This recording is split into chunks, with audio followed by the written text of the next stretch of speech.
불면증. 안면홍조 같은 경우에는 그냥 훅 올라왔다가 사라지고 그러는데, 이게 뭐 얼굴이 붉어지거나 이런 거는 화장품으로도 좀 커버가 되는 것 같고, 여름에는 조금 힘들 수 있는데 또 이게 견디려고 하면 견딜 수 있어요. 뭐 선풍기를 뭐 사용해도 되고, 뭐 시원 에어컨을 틀어도 되고. 그런데 제가 경험한 불면증은 정말 약도 안 듣고 잠이 뭐 하루 꼬박 샌 적도 있고, 그러니까 그 다음날 일하거나 뭐 작업하는데 좀 지장이 생기고, 그리고 또 문제가 뭐냐면 밤에 이제 잠이 안 오니까 혼자 누워서 막 5만 가지 생각을 막 하는 거예요. 갑자기 뭐 10년 전에 억울했던 일이 떠오르기도 하고, 뭐 미래의 일, 뭐 내일 일, 모레 일, 괜히 쓸데없는 걱정, 안 해도 되는 걱정 막 혼자서 막 하고, 그래서 정신건강에 영향을 많이 주고 그 삶의 질에 정말 영향을 많이 주는 게 불면증이고, 또 일반적인 수면제로 잘 안 듣는 경우도 많아서 치료도 많이 어렵고, 그래서 저는 불면증이 훨씬 더 심각한 증상인 것 같습니다. 수면제. 소주 반병은 일단 유방에 너무너무 안 좋고 간에도 안 좋고, 그 다음에 이제 수면을 오히려 질을 악화시켜요, 알코올이. 그러니까 술을 마시면 잠을 잔다고 생각하시는 분들이 있는데, 실제로 수면의 질은 굉장히 안 좋아요. 그냥 정신을 잃는 거지, 그건 수면이 아니거든요. 그러니까 뭐 적당한 음주가 괜찮다, 이건 정말 그 적당한 음주는 소주 반병이 아니에요, 여러분. 소주 반잔? 근데 사실 뭐 건강을 위해서 소주 반잔 먹는다, 이거 조금 웃기잖아요. 근데 유방을 위해서는 알코올 한 방울도 안 좋아요, 여러분. 그러니까 수면을 위해서 소주 반병, 이거는 좀 아닌 것 같고, 소주 반잔도 아니고, 그냥 수면 위생이 일단 제일 우선적인 거지만, 정 안 될 때는 수면제를 단기적으로 먹는 거 좀 괜찮다고 생각합니다.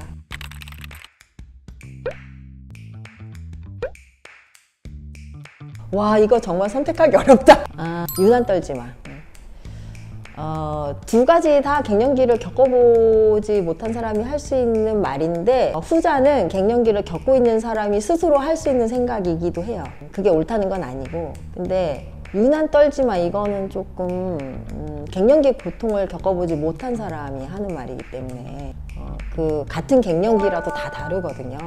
그냥 갱년기를 수월하게 넘어가는 사람도 있어요. 똑같이 생리를 해도 어떤 사람은 생리통 없고 어떤 사람은 학교 결석하잖아요.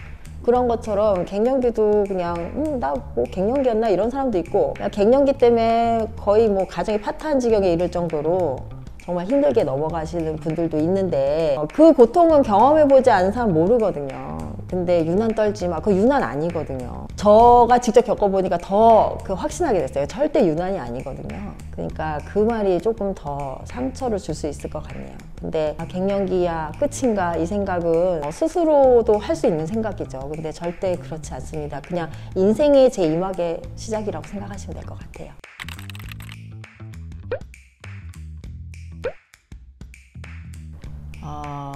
이행기가 확 지나가는 거. 아들이 이미 둘이나 있는 상황에서 자궁이 젊어지는 거는 원하지 않고요. 또 출산, 뭐 임신을 경험하고 싶지는 않고, 저는 이행기가 지금 지났거든요.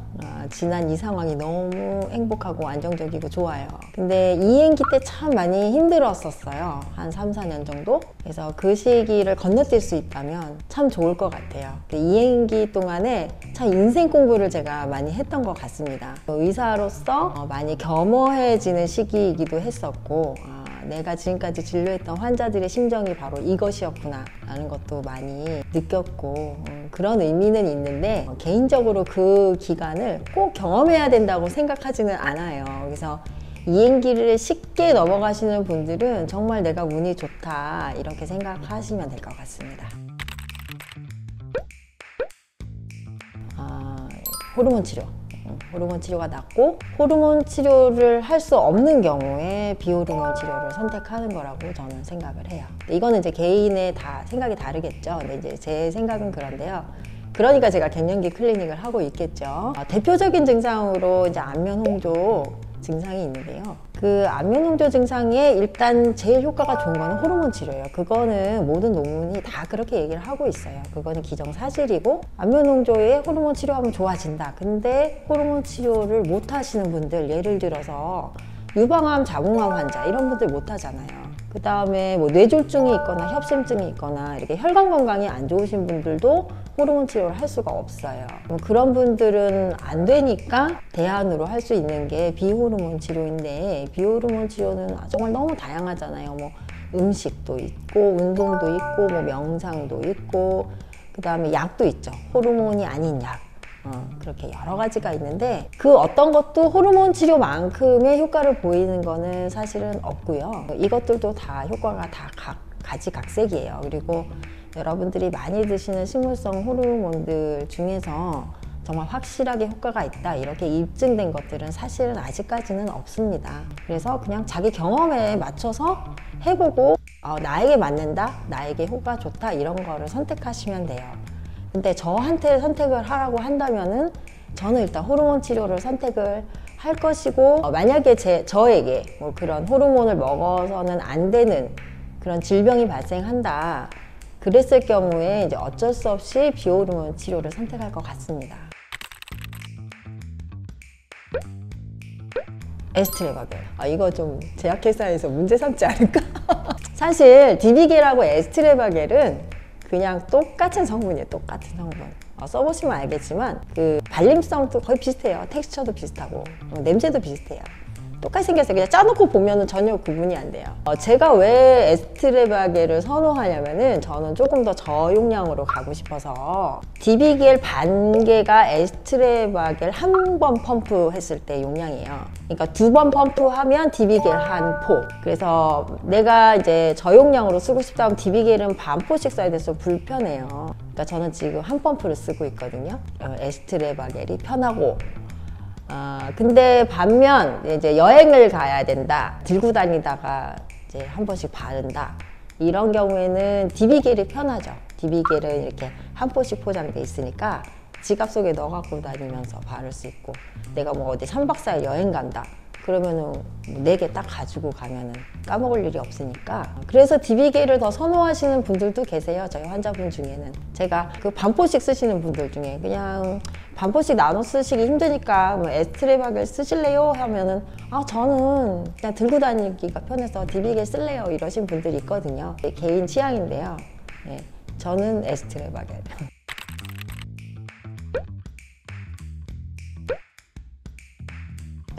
당연히 남편이지.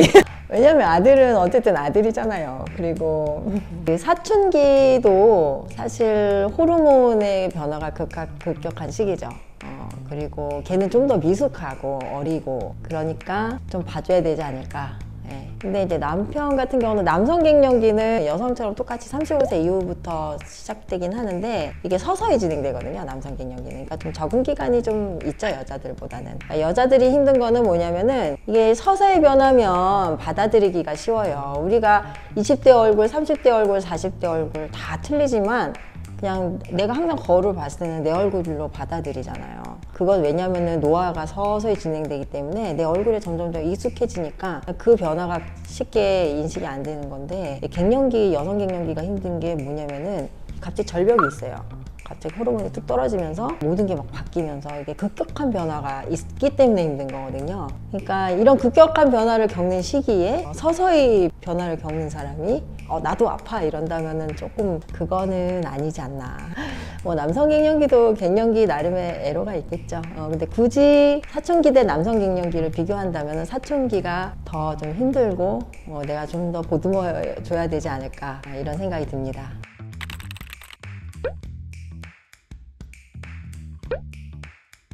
평생 생리 안 하고 호르몬 약 먹기? 저는 예전에 생리하면서 생리통 뭐 이런 거 굉장히 고생 많이 했었어요. 월경전 증후군, 뭐 생리 과다 증상. 생리는 정말 하고 싶지 않아요. 정말 지긋지긋하고. 근데 우리가 호르몬을 먹었을 때는 우리가 생리할 때랑 다르게 호르몬이 일정하단 말이에요. 내가 조절할 수도 있고 생리를 원하면 할 수도 있고 안 할 수도 있고, 생리를 하더라도 생리통도 거의 없고 양도 적고, 요즘 약은 내가 난소에서 분비하는 호르몬하고 똑같은 호르몬이 나오니까 그거를 내가 조절해서 먹을 수 있잖아요. 그러니까 저는 그게 더 나은 방법인 것 같아요. 저 생각은.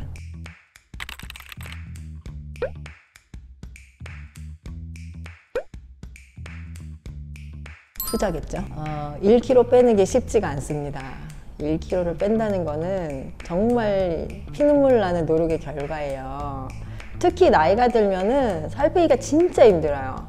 정말 죽을 만큼 노력을 해야 유지하는 정도라고 보시면 되는데, 그렇게 피눈물 나게 뺀 살이 2kg가 됐다. 이거는 정말 받아들이기가 어렵죠. 그거는 정말 화나는 상황이고, 더운 거는 뭐 일시적인 거잖아요. 또 그 상황 지나고 또 기다리면 겨울이 되고, 뭐 그거는 용납이 되지만 살은 좀 많이 억울할 것 같습니다.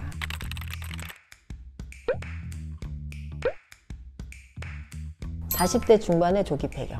만약에 임신 출산이 끝났거나 뭐 그 나이에 뭐 임신을 원하지 않는 상황이라면은 40대 중반에 조기 폐경이 낫죠. 70대까지 생리를 하는 거는 옳지 않아요. 그거는 여러 가지 유방암이나 자궁암 위험이 많이 올라가고, 만약에 생리를 한다 그러면 그 임신도 전제가 되는 건데, 50대, 60대 임신을 한다면 얼마나 몸이 안 좋겠어요. 젊은 사람도 임신하고 나면 몸이 그렇게 바뀌는데. 그러니까 그거는 정말 저는 비교 대상이 아니라고 생각해요. 40대 중반의 폐경이 그렇게 조기 폐경도 아니에요. 그리고 뭐 임신을 원하지 않으면은 호르몬 그냥 먹으면 되지. 그 호르몬이 그렇게 몸에 나쁘지 않아요. 그래서 남들보다 그러면 5년 빨리 폐경이 됐다고 5년 정도 그럼 내가 약을 먹어서 호르몬을 보충한다. 이거는 생리를 그 기간에 하는 것보다 오히려 훨씬 나을 수도 있어요. 우리가 부인과 질환 측면에서 본다면. 그래서 저는 그게 낫다고 생각을 합니다.